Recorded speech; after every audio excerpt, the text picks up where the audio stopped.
आपण अतिशय महत्त्वाच्या मुद्द्यापर्यंत येऊन पोहोचलेलो आहोत. खरं म्हणजे या ग्रंथाचं जे सार आहे, एसेन्स आहे, आणि त्यातूनही बाबासाहेबांनी जाणलेलं सार आहे, त्यांनी समजलेला बुद्ध धम्म आहे, ते सार आपणाला ह्या त्यांच्या ग्रंथाच्या 3ऱ्या खंडामध्ये पाहायला मिळतं. जर हे सार आपण समजून घेतलं नाही तर बाबासाहेबांना या देशामध्ये जी धम्मक्रांती करायची होती त्यातलं गम भ आपल्याला कळणार नाही. बाबासाहेबांच्या पश्चामध्ये त्यांची धम्मक्रांती ठप्प झाली. आता 60 वर्ष पूर्ण झालेली आहेत, ते पुढे जाण्याचे कुठलेही मार्ग दिसत नाहीत. उत्तरोत्तर त्याचं विडंबनच होत चाललेलं आहे आणि लोकांचं नैराश्यही वाढत चाललेलं आहे. परिणाम त्याचा असा झालेला आहे की जे काही भव्य दिव्य स्वप्न बाबासाहेबांनी या देशापुढे ठेवलं, या देशातल्या सर्वसामान्य माणसाच्या कल्याणाचा अत्यंत श्रेष्ठ विचार ठेवला, तो आता स्वप्नासारखा वाटायला लागलेला आहे. हे काही होणारं नाही, हे काही जमणारं नाही, अशा प्रकारची भावना लोकांच्या मध्ये निर्माण झालेली आहे. बाबासाहेबांना लोक 2 कारणासाठी मानतात, फक्त 2 कारणं, आणि हे आपण नीट लक्षात घ्या. एक तर जातीभेदाच्या विषमतेमुळे या देशामध्ये जो काही नरक झालेला होता आणि त्यामध्ये शेड्यूल कास्टपासून अनेक ह्या मागासवर्गीय जाती ज्यांची संख्या जवळजवळ 80-85% आहे, आणि त्यातल्या त्यात जास्त मागासलेले लोक आहेत त्यांची संख्यासुद्धा 25 ते 30% आहे. या समाजाला इतरांच्या बरोबर वागण्याचं, त्यांच्याबरोबर राहण्याचं, त्यांच्याबरोबर जगण्याचं सुद्धा स्वातंत्र्य नव्हतं. सर्व प्रकारच्या अमानुष मर्यादा घालून माणसाला माणसापासून तोडलं होतं, आणि जितकी खालची जात असेल तितकं त्याचं जीवन नरकमय करून टाकलेलं होतं. ही जी बंधनं होती सारी माणसाला माणसापासून तोडण्याची जातीच्या नावानं, आणि त्याला कुठली संधी न देता तर जीवन तिथेच बर्बाद होईल अशा प्रकारची व्यवस्था करण्याची, ही जाती व्यवस्था, ही सामाजिक पद्धत बाबासाहेबांनी कायद्यानं नष्ट केली. बंधन घातलं की याचं पालन होता कामा नये सार्वजनिक जीवनामध्ये, आणि सर्वांना समतेनं वागता आलं पाहिजे. या समतेच्या तत्वाचा कायदा झाल्यामुळं करोडो लोकांचं जीवन जे आहे ते सुखावह झाले. ते इतरांच्या बरोबर वागायला लागले, इतरांच्या बरोबर शिकायला लागले, काम करायला लागले, राहायला लागले, खाणं पिणं इतरांच्यासारखे करायला लागले. त्यामुळे एक सार्वजनिक जीवनामध्ये दुजा भाव राहिला नाही, सारे एकमेकात मिळून मिसळून वागू लागलेले आहेत.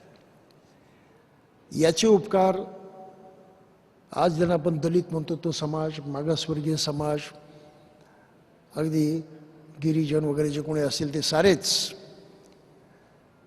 या एका कारणासाठी बाबासाहेबांना मानतात की त्यांच्यामुळं हे जीवन लाभलेलं आहे, त्यांच्यामुळं शिक्षणाची संधी मिळाली, त्यांच्यामुळं इतरांच्या बरोबर वागण्याची संधी मिळाली, त्यांच्यामुळं नोकरीधंदा सुलभ झाला, त्यांच्यामुळं समता स्थापन करणं, समता पाळणं हे उच्चवर्णीयांना सक्तीचं झालं.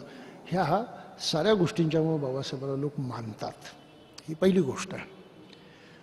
दुसरी जी महत्त्वाची गोष्ट आहे बाबासाहेबांना मानण्याची, आणि त्यातून खास करून मागासवर्गीय म्हणतात, ते यासाठी की त्यांना पूर्वीच्या जीवनामध्ये कुठे काही संधीच नव्हते, काहीच करण्याची संधी नव्हती, हक्कही नव्हते, शिकण्याचा नाही, काम करण्याचा नाही, चांगलं खाण्याचं नाही, पिण्याचा नाही, काहीच नाही. त्यांना खास हक्क मिळाले, ज्याला आपण सवलती म्हणतो. शिकण्यामध्ये तो मागे पडतो का, तर गरिबी आहे, वातावरण चांगलं नाही, शिक्षणाची परंपरा त्या घरामध्ये नाही, म्हणून तो इतरांच्या बरोबरीने एकाएकी स्पर्धा करू शकत नाही. म्हणून त्याला खास आरक्षण देण्याची गरज आहे. इतर ज्या परिस्थितीमध्ये असतात ती परिस्थिती त्याची नसल्यामुळं जरी त्याची व्यक्तिगत कुवत भरपूर असली तरीसुद्धा ती पूर्णपणे प्रगट होत नाही आणि म्हणून तो कॉम्पिटिशनमध्ये उतरू शकत नाही. म्हणून त्याला कॉम्पिटिटिव्ह करायचं असेल, स्पर्धेमध्ये उतरण्याची त्याच्यामध्ये क्षमता आणायची असेल तर त्याला विशेष सहाय्य केलं पाहिजे. हा आरक्षणापाठीमागचा हेतू आहे. त्याला इंग्लिशमध्ये प्रोटेक्टिव्ह डिस्क्रिमिनेशन म्हणतात, संरक्षणात्मक पक्षपात म्हणतात. त्याच्या संरक्षणासाठी हा पक्षपात केला पाहिजे, नाही तर तू जगू शकणार नाही. तर ह्या आरक्षणामुळं शिक्षणामध्ये संधी मिळाली, नोकरी चाकरीमध्ये संधी मिळाली, ठिकठिकाणी कुठेही शिरण्याची आणि कुठल्याही व्यवसायामध्ये जाण्याची त्याला संधी मिळाली. आणि यामुळं हा समाज बाबासाहेबांना मानतो. हे त्यांचे उपकार कोणालाही सहजासहजी नाकारता येणार नाही आणि विसरता येणार नाही, मानावेच लागतात. हे गांधीजीनं केलं नाही, नेहरूनं केलं नाही, या देशातल्या कुठल्याही माणसानं केलं नाही, ते डॉक्टर आंबेडकरांनी केलं. हे त्यांना क्रेडिट द्यावंच लागतं. आणि म्हणून लोक बाबासाहेबांना मानतात, मेजॉरिटी मानते. दलित देवासारखं मानतात, जे दलितेर आहे ते सुद्धा मानतात. इतकंच नाही तर दबावामुळं म्हणा, राजकाजीमुळं म्हणा, आणखी कुठल्या स्वार्थाच्या कारणामुळं म्हणा, उच्चवर्णीय सुद्धा त्यांना मानतात. म्हणजे बाबासाहेबांना मानण्यापासून आता या देशामध्ये कोणी दूर राहिलेलं नाही. मनातून एखाद्या वेळेस नसतील मानतील सारे, परंतु व्यवहारामध्ये मात्र बाबासाहेबांना मानल्याशिवाय पर्याय नाही. ही पहिली गोष्ट आहे. परंतु जे काही या देशामध्ये चांगलं घडायचं, सर्व कल्याणाचं घडायचं, ते हे कोणाला मानण्यातून, कोणाची पूजा करण्यातून कधीच घडत नाही. तर काही घडायचं असेल तर त्यासाठी काही कृती करावी लागते, काही कर्म करावं लागतं, काहीतरी प्रत्यक्षात करावं लागतं. केल्याशिवाय घडत नाही. आणि काय केलं पाहिजे की जेणेकरून या देशाचा उद्धार होईल, इथल्या सामान्य माणसाचं कल्याण होईल, याची जी भूमिका बाबासाहेबांनी मांडली ती ऐकायला मात्र कोणी तयार नाहीत. म्हणून आज परिस्थिती अशी आहे, बाबासाहेबांना लोक मानतात परंतु त्यांचं कोणी ऐकत नाही. हे सत्य थोडंसं लक्षात घ्या. त्यांचं ऐकायचं नाही. साध्या साध्या गोष्टी आम्ही ऐकलेल्या नाहीत.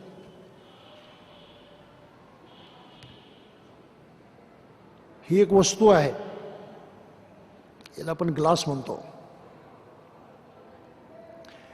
हे ग्लास जमिनीवर पडलं आणि फुटलं आणि त्याचे 2-4 तुकडे झाले.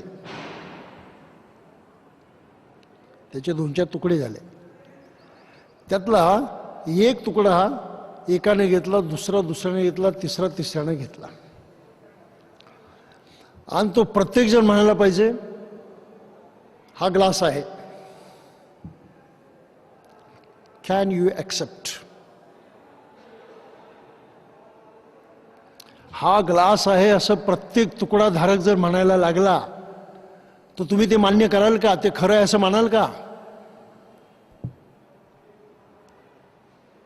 काय उत्तर आहे?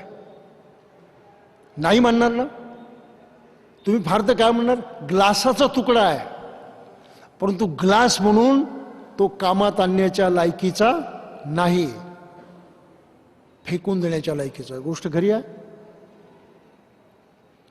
आणि हे व्यवहारात समाजात कळत नाही लोकांना. बाबासाहेबांनी कार्यसिद्धी करण्यासाठी यंत्रणा निर्माण केल्या, संघटना निर्माण केल्या. म्हणूया की तो ग्लास होता, कामी पडत होता पिण्यासाठी, पाणी पिण्यासाठी, काही घेण्यासाठी, पण त्याचे तुकडे केले लोकांनी. आणि एक एक तुकडा हातात धरणारा मनुष्य म्हणायला लागला की मला बाबासाहेब माहित आहे, मी त्यांचं काम करतो, हा त्यांचा कार्यक्रम आहे म्हणून. काही लक्षात येतं आपल्याला? राजकीय पक्षाचे तुकडे झाले, एक एक तुकडा घेऊन लोक म्हणायला लागले की आम्ही बाबासाहेबांचे खरे वारस आहोत, आम्ही ते बरोबर करतो म्हणून. प्रत्येक संघटनेचे तुकडे झाले. आणि बाबासाहेबांनी काय सांगितलं होतं? समाज सुसंघटित असला पाहिजे, एक संघ असला पाहिजे. संघटन कधी मोडू नका, संघटन कधी तोडू नका. थोडक्यामध्ये त्यांनी काय म्हटलं, जे अखंड असेल ते घ्या. काही लक्षात येत आपल्या? जे अखंड असेल ते घ्या, तुकडे घेऊ नका. आणि आज मला एवढं दुःख होतं या सारा समाजाकडे पाहून की सारे तुकड्यामध्ये अडकलेत.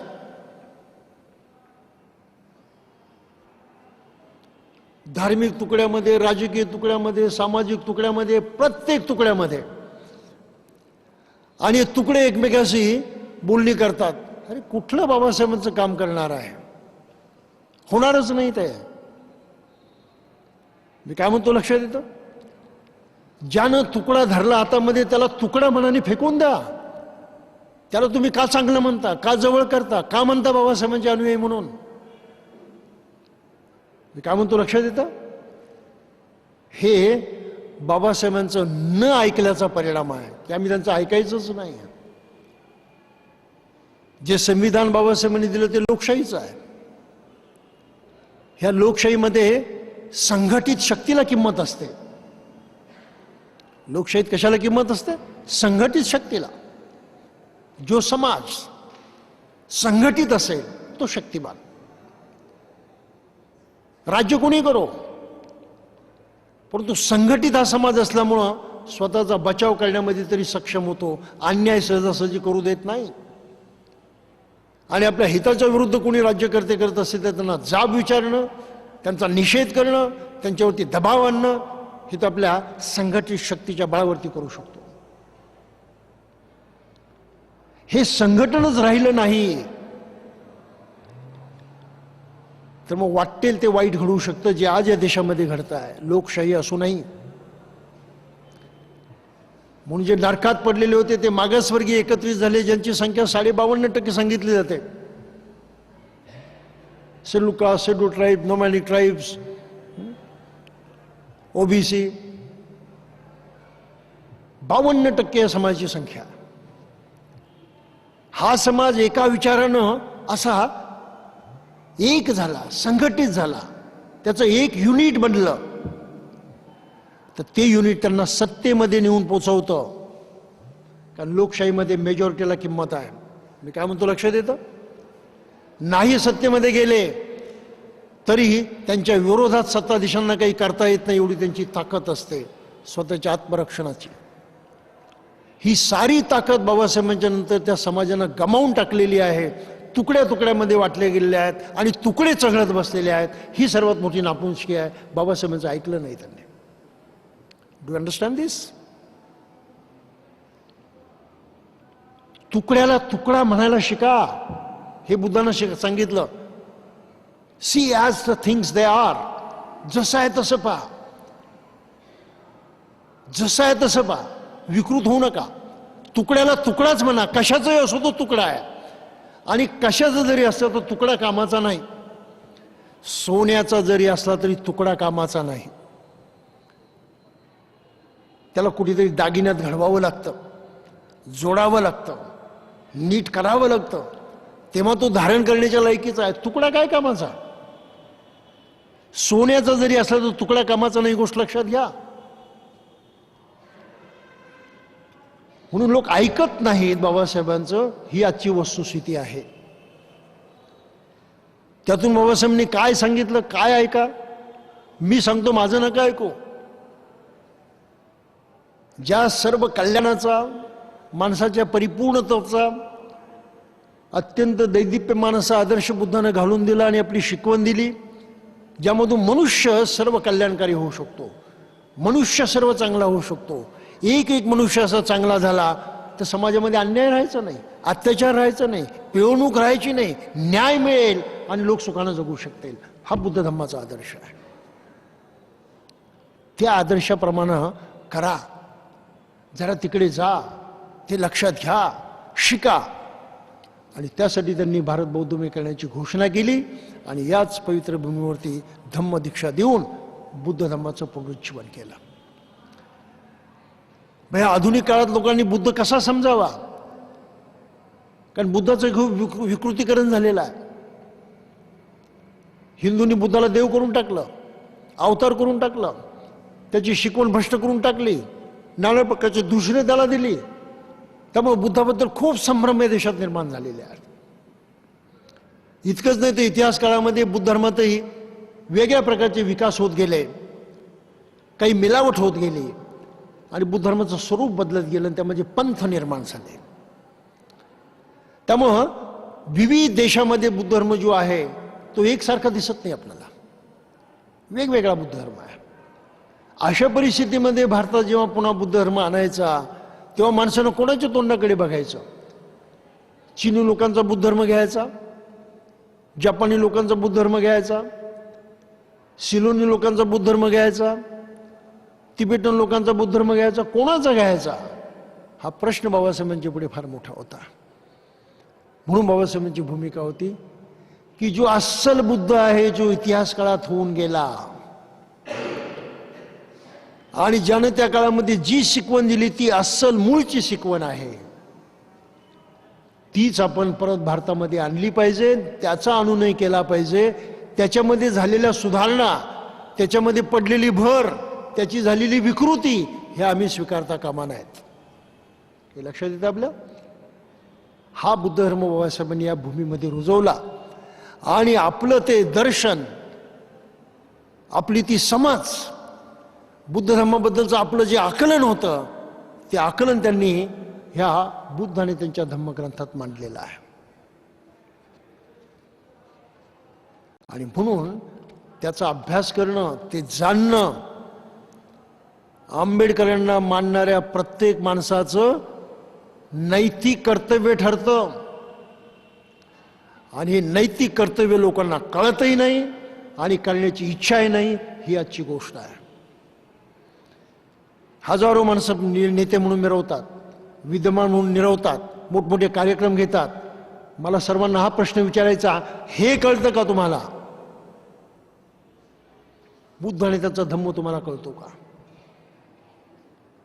नसेल कळत तर तो जाणण्याची, जाऊन शिकण्याची इच्छा तुमच्या मनामध्ये का नाही?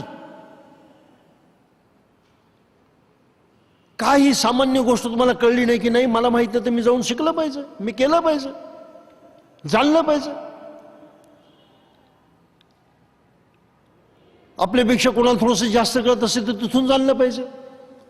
परिपूर्ण एखादं स्वरूप कोणाला कळतही नसेल, कबूल, तर ते शिकायला सुद्धा लोक येत नाही. त्या दीक्षाभूमीवरती हा माझा अनुभव आहे, तो आपल्या पुढे आज मुद्दाम प्रगट करतो आहे की परिस्थिती कशी आहे ती पहा.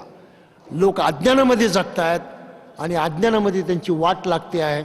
फक्त बाबासाहेबांचं नाव हे तुम्हाला तारणार नाही, त्यांना मानणं तुम्हाला तारणार नाही, हे कोणीच लक्षात घेत नाही. लोक बाहेर भटकत बसतील. आता बाहेर बरेच भटकत होते ना. काय तर म्हणे, कोणीतरी मला सांगितलं, चलो धम्म की ओर, असा कार्यक्रम म्हणे चालू आहे. मग पांढरे कपडे घालायचे, हातात झेंडा घ्यायचा, उघडीने एका पाठीमागून एकानं चालायचं, या वस्तीमध्ये जा, त्या वस्तीमध्ये जा, झालं धम्म की ओर. अरे काय विडंबन लावलंय तुम्ही, काय विडंबन लावलंय? सोंग नुसतं. शिकण्याची एवढीशी इच्छा नाही, जाणण्याची एवढीशी इच्छा नाही, समजण्याची एवढीशी इच्छा नाही. करणं होईल कसं? करणंच होणार नाही. म्हणून गेल्या 60 वर्षामध्ये बाबासाहेबांचं हे धम्म आंदोलन ठप्प झाले. त्याचं कारण ही मानणारी माणसं आहेत, जाणणारे आणि करणारे नाहीत, हा त्याचा मुख्य अर्थ आहे. आणि जोपर्यंत, हे लक्षात घ्या, जोपर्यंत तुकड्याला तुम्ही संपूर्ण समजत असाल,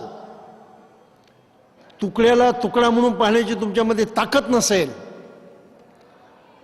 तर तुम्ही बौद्धिकदृष्ट्या कमजोर आहात, गुलाम आहात, दृष्टीने आंधळे आहात की तुम्हाला संपूर्ण गोष्ट ओळखता येत नाही. तुकड्याला तुम्ही संपूर्ण समजता, हे अज्ञान आहे. आणि हे अज्ञान ताबडतोब इथून नष्ट झालं पाहिजे. आता तुकडे मोठे विचित्र असतात बरं. साध्या ज्वारीच्या बाजरीच्या भाकरीचा तुकडा, काहीच नसेल तर माणसाला तो बरा वाटतो, चला तुकडा आहे बाजरीच्या भाकरीचा. गव्हाच्या रोटीचा वेगळा तुकडा, त्यापेक्षा याची किंमत जरा जास्त आहे ना. पावाचा तुकडा त्या दोन्हीपेक्षा जरा जास्त चांगला, त्याची किंमत जास्त. आणि केकचा तुकडा असेल तर ह्या 4 तुकड्यामध्ये कोणता तुकडा जास्त महत्वाचा मानेल मनुष्य? केकचा तुकडा. परंतु हे विचार करणार नाही की शेवटी तो तुकडा आहे, it is not the whole. अशा प्रकारे आपले सार्वजनिक कार्यक्रम होतात धम्माच्या नावानं. साध्या वस्तीमधला धम्माचा कार्यक्रम असला की भाकरीचा तुकडा, मग त्यालाच अधिवेशन म्हटलं, परिषद म्हटलं की चपातीचा तुकडा, महासंमेलन म्हटलं की पावाचा तुकडा, आणि बौद्ध महोत्सव म्हटलं की केकचा तुकडा. मनुष्य त्या तुकड्यामध्ये खुश. मी काय म्हणतो लक्षात येतं? गाण्यामध्ये खुश, नाचण्यामध्ये खुश, ऐकण्यामध्ये खुश, टाइमपास होतो ना. अरे सिनेमाची गाणी करून ऐकून सुद्धा टाइमपास होतो, नाटक सिनेमा बघूनही टाइमपास होतो. हे टाइमपास करण्याचं काम चाललेलं आहे आणि मनुष्य त्या तुकड्यामध्ये अडकलेला आहे. संपूर्ण होल जसे तसे संपूर्ण कुठे आहे याचा शोधच घेत नाही. मी काय म्हणतो लक्षात येतं? आणि त्यामध्ये तो आधी गोंधळून जातो. मग काही न वाटतं, अरे काय त्या भाकरीच्या तुकड्यात काय लक्ष द्यायचं, त्या वस्तीमधल्या कार्यक्रमाला किंमत नाही, तिकडे लक्ष द्यायचं, कधी जायचं नाही, ढुंकून पाहायचं नाही. आम्ही केकचा तुकडा बघायला जाऊ, मग ते महोत्सवामध्ये जाते. एकदा महोत्सवामध्ये गेलं की वाटतं नाही केक शिवाय बाकी काहीच नाही. केकचा तुकडा सर्वात चांगला, सर्वात उत्तम, बाकीचं तर सारं टाकावं. की बस तो तुटला सर्वांच्या बसून, तो नेमक्या केकच्याच मागे लागला, पण तोही पूर्ण मिळत नाही तुकडा.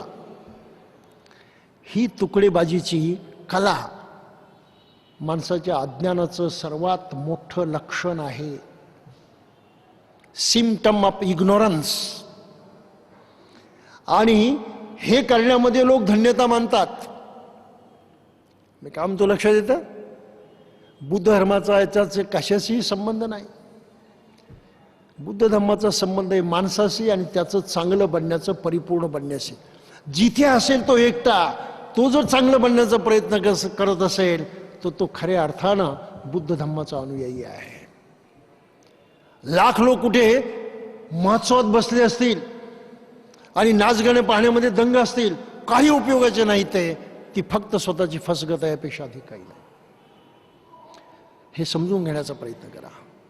आणि म्हणून बाबासाहेबांनी फार कष्टाने हा ग्रंथ लिहिला. आशा त्यांची होती की हे विचार जनमानसापर्यंत तळागाळात जातील, मनुष्य शहाणा होईल, डोळे उघडून बघायला लागेल, संपूर्णाला संपूर्णच म्हणेल, तुकड्याला तुकडाच म्हणेल आणि संपूर्णाचा ध्यास घेऊन त्या संपूर्णाच्या मागे जाण्याचा प्रयत्न करेल, ही बाबासाहेबांची आशा होती. आणि म्हणून या ग्रंथाचा अभ्यास करणं फार गरजेचं आहे, तो समजून घेणं फार गरजेचं आहे.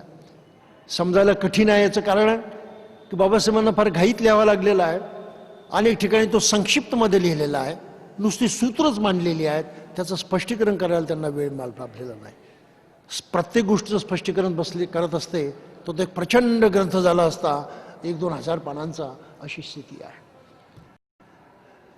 म्हणून बुद्ध आणि त्यांचा धम्म या ग्रंथाचं अध्ययन किती महत्त्वाचं आहे ते लक्षात घ्या.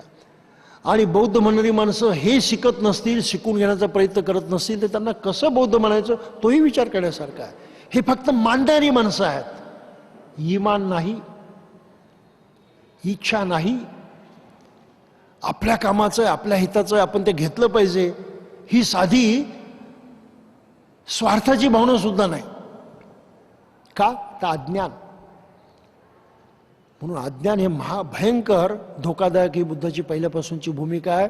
आणि मानवजात अज्ञानामुळं बर्बाद होते आहे, अज्ञानामुळं दुःख निर्माण करते, अज्ञानामुळं स्वतःचं हसं करून घेते, अशा प्रकारची भूमिका बुद्धाची आहे. म्हणून अज्ञान बुद्धाच्या दृष्टीनं सर्वात मोठा शत्रू आहे आणि ते नष्ट करणं हे बुद्ध धर्माचं काम आहे. बाकीचा कुठलाही धर्म शिकवत नाहीये अज्ञान नष्ट करा म्हणून. तर बाबासाहेबांच्या बाबतीची भूमिका आहे, बुद्धाला त्यांनी किती अचूक शब्दामध्ये पेश केलेलं आहे, ते आपल्या या ग्रंथामधून पाहायला मिळतं. म्हणून आपण त्यातला फार महत्त्वाचा भाग आहे, त्यातला पहिला टप्पा आज पूर्ण करू. खंड 3 भाग पहिला, आणि त्याचं शीर्षक आहे धम्मामध्ये बुद्धाचे स्थान.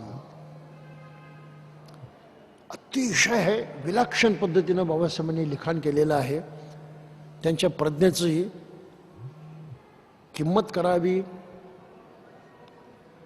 त्यांच्या प्रज्ञेचं मोल करावं तेवढं कमीच आहे. आश्चर्यकारक अशा प्रकारच्या गोष्टी त्यांनी लिहिलेल्या आहेत. तर तो आपण प्रत्यक्षात बघूया. याच्यामध्ये बाबासाहेबांनी एकंदरीत 5 गोष्टी सांगितलेल्या आहेत. पहिली गोष्ट, बुद्ध कोण आणि त्याच्या धम्मामध्ये बुद्धाची जागा काय, स्थान काय, आणि इतर धर्माच्या तुलनेमध्ये ते सांगण्याचा प्रयत्न केलेला. तर थोडंसं आपण ते लक्षात घेऊया. ख्रिश्चन धर्माबद्दल ते अगोदर बोलतात. ख्रिस्त हा स्वतःला ख्रिश्चन धर्माचा प्रणेता मानत असे, म्हणजे ख्रिश्चन धर्माचा संस्थापक, हे आपल्याला माहीत आहे. शिवाय तो आपणास देवपुत्र मानत असे. ख्रिस्ताची भूमिका काय, की मी देवाचा संदेश घेऊन आलेलो आहे आणि मी प्रत्यक्ष देवाचा पुत्र आहे.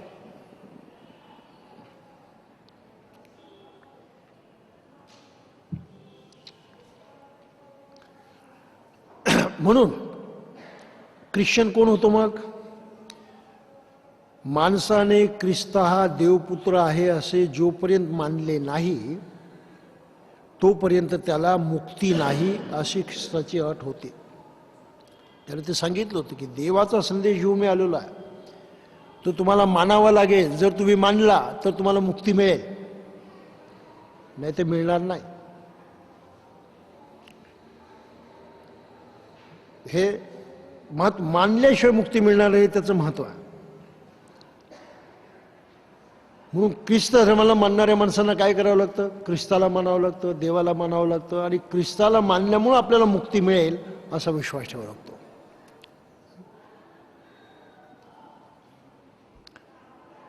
ख्रिस्ताला अशा रीतीने ख्रिस्ताने ख्रिस्ती धर्मीयांची मुक्ती ख्रिस्ताला प्रणेता व देवपुत्र मानण्यावर अवलंबून ठेवल्याने त्याने ख्रिस्ती धर्मात स्वतःसाठी विशेष स्थान निर्माण केलेले आहे. ख्रिस्तालाच मानलं नाही तर तो मनुष्य ख्रिस्ती राहील का? नाही राहू शकत. ख्रिस्ताला मानलं पाहिजे, देवपुत्र म्हणूनच मानलं पाहिजे, ही अट आहे. मानलं पाहिजे. पुढे त्यांनी म्हटलं आहे, इस्लाम धर्माचा प्रणेता मोहम्मद हा स्वतःला परमेश्वराचा पैगंबर किंवा प्रेषित मानत असे. पैगंबर म्हणजे मेसेंजर. मी ईश्वराचा पैगंबर आहे, मेसेंजर आहे, त्याचा हा मेसेज घेऊन आलेलो आहे मी. याशिवाय तो असे मानित असे की माणसाने 2 अटी मान्य केल्याशिवाय त्याला मुक्ती मिळत नाही, ज्याला निजात म्हटलेला आहे. अरेबियन भाषेमध्ये निजात म्हटलेला आहे. त्याला निजात नाही म्हणजे त्याला मुक्ती मिळत नाही. कोणत्या गोष्टी? तर इस्लाम धर्मातील मुमुक्षने प्रथम मोहम्मदाला देवाचा प्रेषित मानले पाहिजे. देवाचा दूत आहे, मेसेंजर आहे, हे मानलंच पाहिजे. इस्लाम धर्मातील मुमुक्षने नंतर मोहम्मद हा परमेश्वराचा शेवटचा पैगंबर असे मानले पाहिजे. लास्ट, आता यानंतर कोणी येणार नाही. मोहम्मद रसूलुल्लाह असं म्हटलं ते, की मोहम्मद रसूलुल्लाह तो त्याचा पैगंबर आहे, मेसेंजर आहे, तोही शेवटचा आहे. इस्लाम धर्मात वरील 2 अटी मानणाऱ्यांनाच मोक्षाचा मार्ग खुला आहे. निजात, ह्या 2 गोष्टी जो मानेल त्यालाच मिळेल, बाकी कोणाला मिळणार नाही.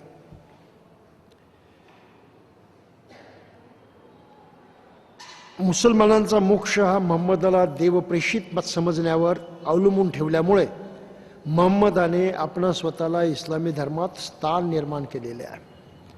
मोहम्मदाला नाही मानलं तर मुसलमान होता येतं का? शक्यच नाही. त्याला ईश्वराचा प्रेषित मानलं पाहिजे, शेवटचा मानलं पाहिजे, तर तुम्हाला मुक्ती मिळेल अशी त्यांची अट आहे. म्हणजे खास स्थान आहे, ती जागा दुसरं कोणाला घेता येत नाही. भगवान बुद्धानं कधीही अट घातली नाही.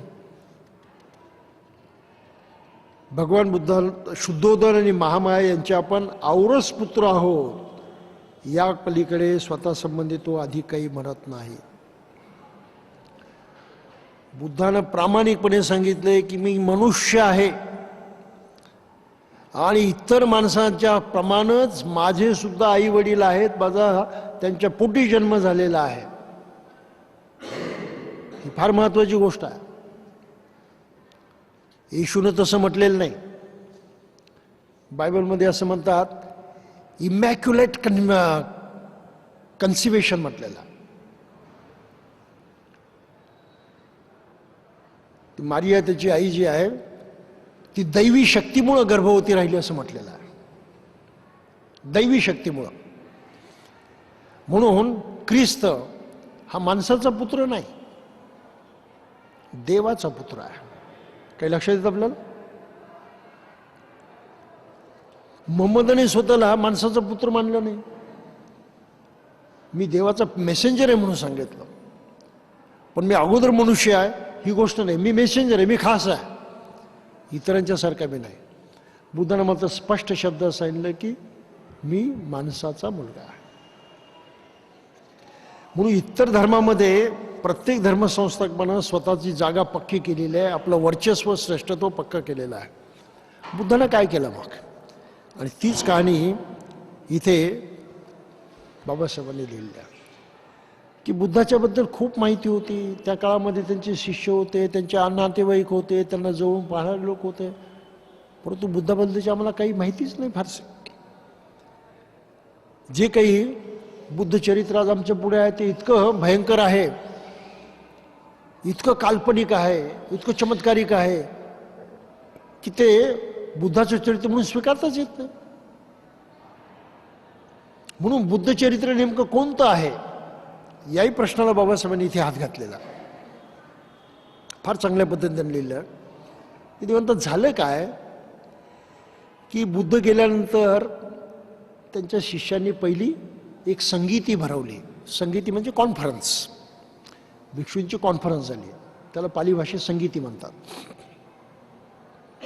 त्या संगीतीचा अध्यक्ष होता बुद्धाचाच एक मोठा शिष्य ज्याचं नाव महाकाश्यप होतं, तो अध्यक्ष होता. आणि त्या महाकाश्यपानं का संगीती भरवली तर बुद्धाचं महापरिनिर्वाण झाल्याबरोबर सुभद्र नावाचा एक भिक्षू होता.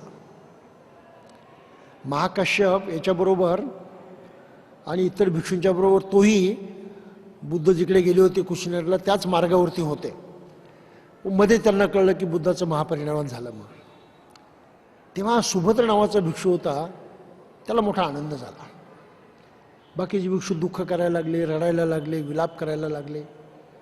हा सुभद्र त्यांना काय म्हटलं, अरे कशाला रडता, कशाला दुःख करता, बरं झालं बुद्धाचं महान परिनिर्वाण झालं, फार चांगलं झालं. आता आपण मोकळे झालो, स्वतंत्र झालो, बंधनातून मुक्त झालो. नाही तर महाश्रमण नेहमी सांगायचा भिक्षूंनो असं करा, भिक्षूंनो तसं करा, भिक्षूंनो असं वागा. आता आपल्याला ते काही ऐकण्याची गरज नाही, आपण मोकळे झालो, मुक्त झालो म्हणून. महाकश्यपाला ते पाहून मोठं दुःख झालं. अरे भगवान नुकतीच आता महापरिनिर्वास गेलेले आहेत आणि लागली त्यांच्या शिष्यामध्ये अशा प्रकारची भावना. हा फार मोठा धोका आहे भविष्याच्या दृष्टिकोनातून. याला मान्य म्हणत नाही, हा तर सरळ विरोध आहे. आणि असा विरोध जर वाढत गेला तर बुद्ध धर्मामध्ये खूप अनिष्ट गोष्टी घडतील, खूप मिलावट होईल, ते सारं भ्रष्ट होईल, विकृत होईल. म्हणून भगवंताचे सारे अंत्यसंस्कार झाल्यानंतर महाकाश्यपानं 500 आरतांना बोलावून त्यांची कॉन्फरन्स भरवली, संगीती भरवली. आणि काय केलं तिथे की बुद्धाने नेमकं काय शिकवलं ते सारं आपण संकलित करू, एकत्रित करू, त्याच्यात मिलावट व्हायला नको. म्हणून त्या बैठकीमध्ये त्यानं आनंदाला सांगितलं की बुद्धानं केव्हा काय काय शिकवलं, उपदेश केलं, का तू त्यांच्याबरोबर जास्तीत जास्त काळ होता आणि शिवाय तू अट घातली होतीस की तू जेव्हा नसेल तेव्हा बुद्धानं कोणाला काही उपदेश केला तर तोही तुला सांगावा. आणि प्रचंड स्मरणशक्ती असणारा मनुष्य होता. मग त्या बैठकीमध्ये त्यानं एक एक सूत्र सांगितलं की अमुक अमुक ठिकाणी, अमुक अमुक प्रसंगी, अमुक अमुक माणसाला, अमुक अमुक कारणास्तव बुद्धानं अमुक अमुक उपदेश केला. आणि मग तो उपदेश ऐकणारे त्या 500 लोकांच्या मध्ये कोणी ना कोणी असायचंच. ज्यानं तो ऐकला असेल, ज्या भिक्षूनं किंवा 2-4 भिक्षूनं, ते म्हणायचं बरोबर आहे, आम्ही असंच ऐकलेलं आहे, आनंदानं सांगितलं ते बरोबर आहे. आशेत्रीनं आनंदानं एक एक सूत्र सांगितलं. त्याला त्या काळातल्या लोकांनी अनुमोदन दिलं, ज्यांनी प्रत्यक्ष ते ऐकलं होतं. आणि अशा प्रकारे सुत्त पिटक ज्याला म्हणतात त्याचं संकलन झालं. बुद्धाचे उपदेश सारे त्याच्यामध्ये संग्रहित झाले. आणि म्हणून आनंदानं सुत्त पिटकाची अशा प्रकारे गाथा गायली असं म्हटलं जातं. हे झाल्यानंतर तो विषय संपला. मग विनय पिटक आहे.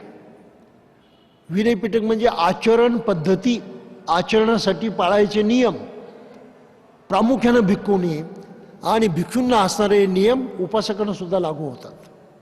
पण बुद्धानं उपासकांना ते कंपल्सरी केले नाहीत, फक्त भिक्खूंना लागू केले. मग बुद्धानं केव्हा, कोणता नियम, कुठल्या प्रसंगी, कशा पद्धतीनं केला आणि कशासाठी केला, यामधला तज्ज्ञ होता उपाली नावाचा भिक्षू. त्या उपालीला काश्यपानं सांगितले की तू सांग एक एक नियम. मग उपालीनं भिक्षू संघाचे जे 227 नियम आहेत त्या प्रत्येक नियमाची निर्मिती कशी झाली, तो प्रसंग कसा घडला, बुद्धानं तो नियम का केला, याची माहिती दिली. आणि ज्या भिक्षूंनी ते ऐकलेलं होतं, जे कोणी तेव्हा उपस्थित असतील, त्यांनी त्याला अनुमोदन दिलं की आनंदानं सांगितलं, उपालीनं सांगितलं ते बरोबर आहे म्हणून. अशा तऱ्हेनं विनय पिटक तयार झालं. आता बाबासाहेब पुढे काय म्हणतात ते पहा. ह्या पठणानंतर वस्तुतः काश्यपानं संगीतिकेत उपस्थित असलेला कोणाला तरी भगवान बुद्धाच्या जीवनातील काही महत्त्वाच्या घटना कथन करण्याची आज्ञा द्यायला पाहिजे होतं.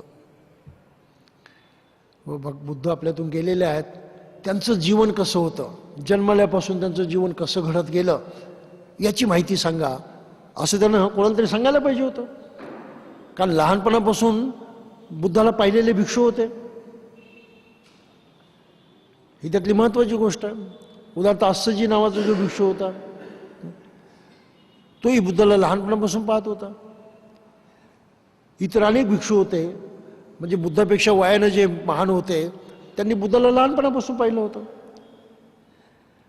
त्यामुळं ते बुद्धाची लहानपणापासूनचं हकीकत सांगू शकले असते. परंतु काश्यपाने असे काहीच केले नाही. त्याने असा विचार केला असावा की संघाला आपण विचारलेल्या केवळ 2 प्रश्नांशीच कर्तव्य आहे, धम्माशी आणि विनयाशी.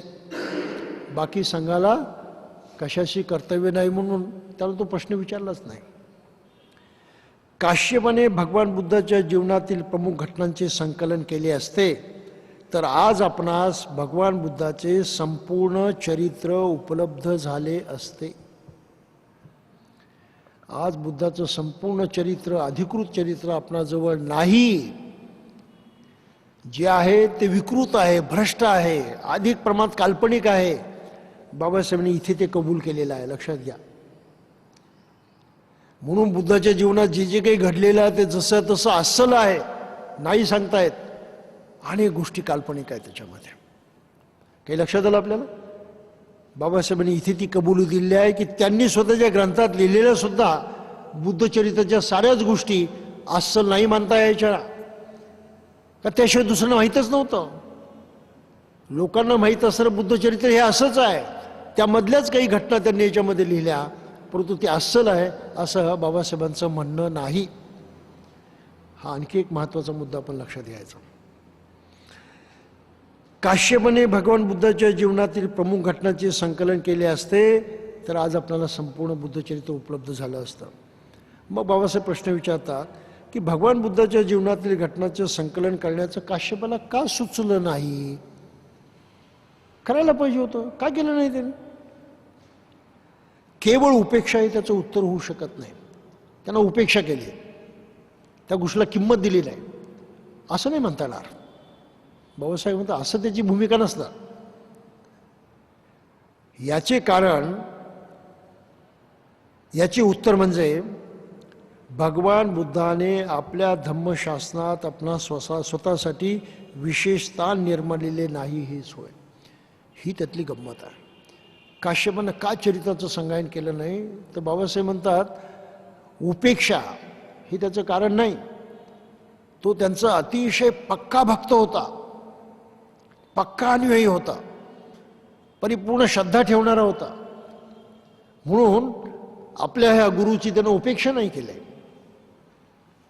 तर त्यानं ऐकलं, गुरुचं प्रामाणिकपणे ऐकलं आणि जसं बुद्धाने करायला सांगितलं होतं तेच केलं, दुसरं केलं नाही. एवढी इमानदारी त्याची होती. का तर बुद्धानं स्वतःच्या धम्मामध्ये स्वतःला संस्थापक म्हणून किंवा नियंत्रक म्हणून किंवा शास्त्र म्हणून कुठलीही जागा ठेवलेली नाही. सीट रिझर्वेशन नाही, तिथे गादी नाही केली बुद्धाने निर्माण. हे फार महत्वाचं आहे. बुद्धाचा धम्म आहे असं पण म्हणतो, पण बुद्धाचं म्हणणं काय? हा माझा एकट्याचा नाही, माझ्या अगोदर बुद्ध झालेले आहेत. प्राचीन विद्या आहे ती, माझ्या अगोदर लोकांनी जाणली, ती लुप्त झाली, ती मी परत जाणली, माझी नाही ती. हे ज्ञान प्राचीन परंपरेचं आहे. म्हणून बुद्धानं आपला धम्म अशा अर्थानं स्वतः नव्यानं निर्माण केला असं नाही म्हटलं. तो जो हरवला होता, नष्ट झाला होता, त्याचं पुन्हा नव्यानं जाणीव करून घेतली, शोधला, ही बाबासाहेबांची भूमिका, बुद्धाची भूमिका होती. बुद्ध आणि धम्म दोन वेगवेगळ्या गोष्टी आहेत. बुद्ध वेगळे, धम्म वेगळा. आणि याची उदाहरणं मग बाबासाहेबांनी दिला की बुद्धाचं परिनिर्वाण जेव्हा झालं तेव्हा आपल्या पश्चामध्ये वारस कोण हा प्रश्न निर्माण झालाच होता. आणि बुद्धाला विनंती केली गेली. विशेषतः तेव्हा देवदत्त त्यांचा फारच विरोधात होता आणि देवदत्त सतत मागणी करत होता, भगवान आता तुम्ही म्हातारे झालात, तुम्ही सोडा आता ते आणि संघाचा चार्ज माझ्याकडे द्या, मला वारस नेमा म्हणून. हे त्यांचं मुख्य भांडण होतं. बुद्धाने नाही केलं ते. जी माराची कल्पना आहे त्या माराच्या कल्पनेत तीच भूमिका आहे. मार बुद्धाकडे यायचा, भगवान आता परिनिर्वाणाला जा, आता वारस नेमा दुसरा. बुद्धानं तेही कधी ऐकलं नाही. बुद्धानं वारस नेमला नाही धम्मशासनामध्ये. का नेमला नाही? त्याची गरज नव्हती. जेव्हा बुद्धाला विचारलं गेलं, भिक्षूही वारंवार विचारत होते की आपल्या पश्चामध्ये ह्या संघाचा, या धम्माचा वारस कोण, नेता कोण? आणि बुद्धाने त्यांना स्पष्ट शब्दात सांगितलं की माझ्या परिनिर्वाणानंतर कोणी एक नेता असणार नाही, धम्म हाच माझा वारस आहे आणि धम्माप्रमाणे जगणं, धम्म हाच नेता आहे, धम्माशिवाय दुसरं काही नाही. म्हणून बुद्धानं सार्वजनिक नेतृत्व उभं केलं. धम्माप्रमाणे जगणारा मनुष्य त्याचा वारस आहे. प्रत्येक मनुष्य म्हणायचं झालं तर हे कोणी वारस नाही. आणि बुद्धानं कधी हेही म्हटलं नाही की मी धम्माचा स्वामी आहे, प्रमुख नेता आहे, मार्गदर्शक आहे, शास्त्र आहे. नाही म्हटलं त्यांनी. शास्त्र शब्द वापरतात पण तो वेगळ्या अर्थानं. त्यांनी स्वतःला म्हटलं मी फक्त एक जाणता आहे, हे जाणणार आहे, शोधलेला आहे, त्या मार्गाने इतरांनी जायचं त्यासाठी मला मानण्याची काही गरज नाही. धम्माप्रमाणे मनुष्य करायला लागला की तो बुद्ध होणारच आहे. माझी काय गरज आहे त्याला? मला मानण्याची गरज नाही, माझ्याकडे पाहण्याची गरज नाही. मी फक्त मार्ग दाखवणार आहे की या पद्धतीनं करा, तुम्ही मुक्त होऊन जा. बुद्धाची इतकी सायंटिफिक वैज्ञानिक भूमिका आहे, माणसाला कुठल्याही प्रकारे बौद्धिक गुलामीमध्ये अडकून ठेवायचं नाही, या पद्धतीनं त्यांनी ती भूमिका मांडलेली आहे. त्याचं त्याला ठरवू द्या, ज्या पातळीवर असेल त्या पातळीवरती त्याचंच त्याला ठरवलं पाहिजे तर काही होईल. तो सुधारेल जर शिकला तर, जाणलं तर. तो निकालात निघेल त्याच्याच कारणामुळे, नाही जाणलं तर तुम्ही काहीच करू शकत नाही. शेवटी प्रत्येक माणसाला स्वतः जगावं लागतं. म्हणून तो हक्क बुद्धानं कधीही नाकारला नाही. प्रत्येकाला आपलं जीवन जगण्याचा हक्क आहे, चांगल्या पद्धतीने किंवा वाईट पद्धतीनं, ही त्याची जबाबदारी आहे. फक्त सांगणं माझं कर्तव्य आहे. म्हणून बुद्धानं तीच भूमिका घेतली, सांगणं माझं कर्तव्य आहे, त्याची सेवा करणं माझं कर्तव्य आहे. म्हणून चरत भिक्खवे चारिकम बहुजन बहुजन सुख आहे. सारा भिक्षुनाथांनी ते सांगितलं, सगळीकडे भ्रमण करा, सांगा लोकांना, हे धम्म द्या त्यांना. देणं फक्त तुमचं काम आहे. त्यांनी स्वीकारायचं न स्वीकारायचं हा तुमचा प्रश्न नाही. त्यांनी तुम्हाला मानायचं न मानायचं तोही प्रश्न नाही. त्यांनी तुम्हाला काही द्यायचं न द्यायचं तोही प्रश्न नाही. तुम्ही ते सत्य जाणलेलं आहे. इतरांच्यावरती दया करून, त्यांच्यावरती करुणा करून, त्यांच्या सुखासाठी तुम्ही त्यांना द्या. ही बुद्ध धर्मातली अतिशय विलक्षण अशा प्रकारची भूमिका आहे की लोक कल्याणासाठी झटा. तुम्ही जर तुम्हाला चांगलं लाभलेलं आहे, तुमचं कल्याण झालेलं आहे, तर दुसऱ्याच्या कल्याणासाठी झटा. प्रत्येक माणसाला त्यांनी ती प्रेरणा दिलेली आहे. धम्म हे ते औषध आहे, ते प्रत्येकाला द्या, ही बाबासाहेबांची भूमिका आहे. त्याच्या मोबदल्यामध्ये काही मागा, ही भूमिका बुद्धानं कधीच ठेवली नाही. म्हणून आपला वारसा नेमायला त्यांनी नकार दिल्यामुळं महाकाश्यपाची भूमिका काय घेतली की बुद्धाच्या चरित्राची काय गरज आहे मला? ते चरित्र आमच्या दृष्टीनं काही महत्त्वाचं नाही. आमच्या दृष्टीनं महत्त्व फक्त धम्मच. बुद्धानं धम्माला महत्त्व दिलं स्वतःपेक्षा जास्त, तर धम्मच महत्त्वाचा. बुद्धाचं ऐकायचं, बुद्धाच्या विरोधात जायचं नाही. आज पहा काय होत आहे.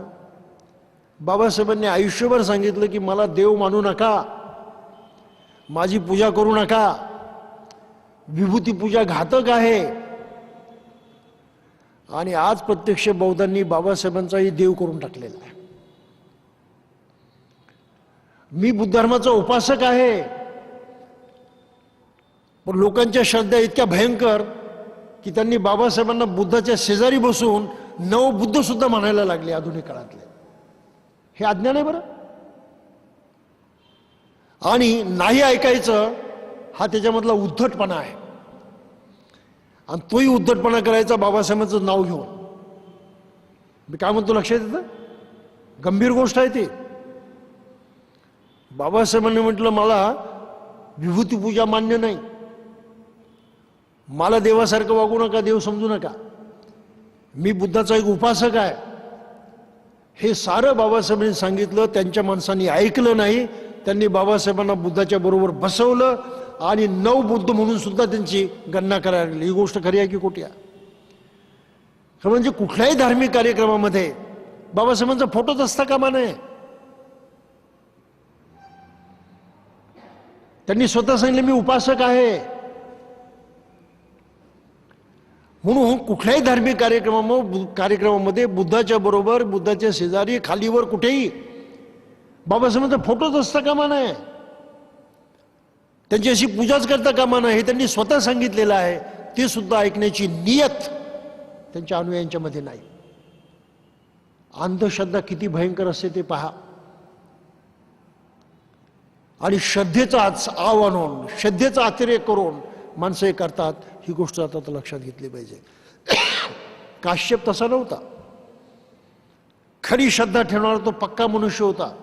सांगितलं ना बुद्धानं, माझं महत्व नाही, धम्माचं महत्व, धम्मच माझ्यानंतर महत्वाचा. मग बस धम्माचाच विचार करू आम्ही, बुद्धाच्या चरित्राचा विचार करणार नाही. ही प्रामाणिकता जी काश्यपाजवळ होती ती प्रामाणिकता ती इमानदारी आज आपल्याला बौद्ध समाजात दिसत नाही बाबासाहेबांच्या बाबतीमध्ये. जस्ट ट्राय टू अंडरस्टँड, समजून घेण्याचा प्रयत्न करा. आणि हे मूलभूत बाबासाहेबांचं समजलं नाही तर काय बाबासाहेबांचं काम करणार आहोत आम्ही. म्हणून 50-60 वर्षामध्ये काही झालं नाही. त्याचं हे कारण आहे की आम्ही बहकेत गेलो, वाहवत गेलो आपल्याच कल्पनामध्ये आणि आपल्याच तंद्रीमध्ये. त्याचा महत्वाचा भाग आहे. बुद्धाला काय म्हटलं, धम्म आणि बुद्ध वेगवेगळ्या गोष्टी आहेत. तर या प्रश्नाचं उत्तर बाबासाहेबांनी दिलं. एक तर बुद्ध ऐतिहासिक आहेत, कोणाचा तरी पुत्र म्हणून जन्मास आला आणि हे सिद्ध झालंय. आता ज्या लुंबिनीला उद्घाटन झालं लॉर्ड कनिंगहॅम याच्या काळामध्ये, तिथे अशोक स्तंभ सापडला आणि त्या स्तंभावरती लिहिलेलं आहे इसवी सनापूर्वी 250व्या वर्षी तो स्तंभ उभारलेला आहे. इसवी सनापूर्वी 250व्या वर्षी.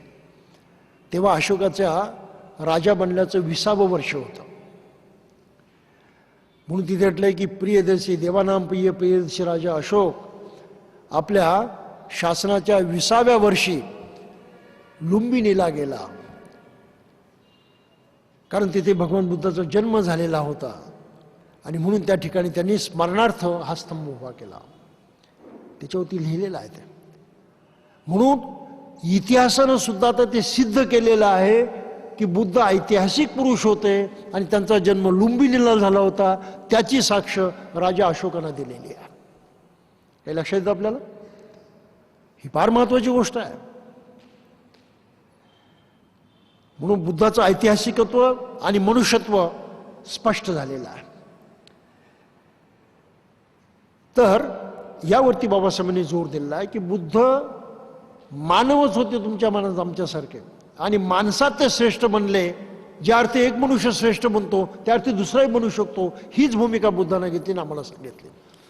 म्हणून एका माणसानं निर्माण केलेला जाणलेला सर्वात उच्च धर्म तो प्रत्येक माणसासाठी उच्च ठरू शकतो, ही त्यातली महत्वाची गोष्ट आहे. नवे माणसानं निर्माण केलंच माणसाच्या कामी पडू शकतो, हा त्यातला महत्वाचा भाग आहे. आणि म्हणून तमाम मानवजातीनं बुद्धाच्या मार्गाने जाणं स्वाभाविक आहे, नॅचरल आहे. हेच कर्तव्य आहे, हेच योग्य आहे, त्यापेक्षा वेगळं ते करू शकत नाही. हा बौद्ध बनण्यापाठीमागील बाबासाहेबांच्या भूमिकेचा मुख्य भाग आहे. इतकी स्पष्ट भूमिका घेतलेली आहे की माणसाची जडणघडण व्हायची असेल आणि त्यानं चांगलं बनून चांगलं जगायचं असेल साऱ्या मनुष्य समाजानं, तर तशाच चांगुलपणाचा आदर्श ज्या माणसानं घालून दिलेला आहे त्याच माणसाच्या मागून त्यांनी गेलं पाहिजे. आणि असा मनुष्य म्हणजे बुद्ध आहे. हे मुद्दाम लक्षात ठेवलं पाहिजे, साधी गोष्ट नाही ती. आणि मग पुढे काय म्हटलं की बुद्धानं धम्म वेगळा आहे, धम्म आपल्यापेक्षा श्रेष्ठ आहे, धम्मच आपल्या पाठीमागे वारस आहे, हे सांगून बुद्ध मोकळे झाले. इथे बाबासाहेबांनी मग फार चांगली कॉमेंट केलेली आहे जी आपल्याला कुठेही पाहायला मिळत नाही. आणि दुर्दैवानं बाबासाहेबांचे अनुयायी ती शिकतही नाही, समजूनही घेत नाहीत. त्यांनी काय कॉमेंट केली आहे पहा.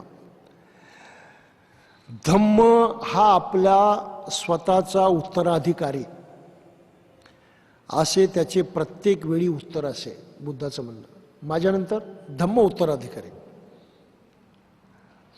धम्म हा आपल्या अंगच्या सामर्थ्यानं जगला पाहिजे, त्याच्या मागील माणसाच्या सत्तेनं नव्हे.